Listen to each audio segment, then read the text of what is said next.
තලවතු ගොඩ පෙපා එකේ mix fried rice එක. මේක රුපියල් 1800ක් වුණා. මං ගත්තේ ෆුල් එක.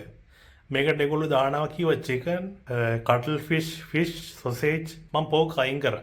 මේක තාම රස්නේ හොඳට. මේක හොඳ ස්ට්‍රොං සුවඳක් එනවා. අපි කන්න සෙට් වෙමු. මේකත් එක්ක තඩි චිලි පේස්ට් එකක් දීලා තියෙනවා. සෝස් පැකට් දෙකකුත් දීලා තියෙනවා. දෙකක් වෝටද? අන්බොක්සින් පාරක් දාමු.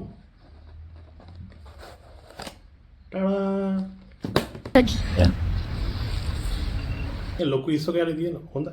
චිලි පේස්ට් පොඩ්ඩකට දාගත්තා නමු. ඉස්සෙල්ලා අපි සෝස් නැතුව කන්න යනවා. ඒකට තමයි මේකේ නියම රහ එන්නේ. අපි කමු. එසේරයි. මම රෙස්ටුරන්ට් එකක් කියලා ඉතලා ගියාට මේ තැන මේක බොන්න ගන්න පාටි ගන්න තැනක්.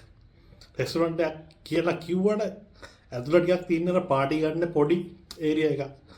අර ෆන් එකක් ගන්න පොඩි තැනක් වගේ තියෙන්නේ. දැන් ලයිට් කරගෙන ලයිට් එක දාලා තියෙනවා.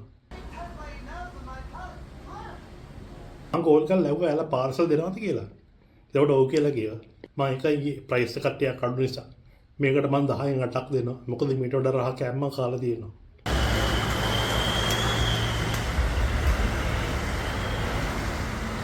මම රයිස් එක ඔක්කොම කෑවා. රයිස් එක රායි. මම 10න් 8ක් දෙනවා මේකට. මේක ඉස්සර තිබ්බ සෑයන ගොඩක්. තරහට වගේ දාලා තිබ්බා.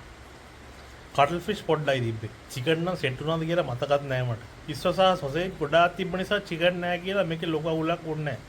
චිකන් තියෙන්නේ මට ඒක වැඩි ගාණක් නැහැ කාගෙන යද්දි. සෙට් උන්නේ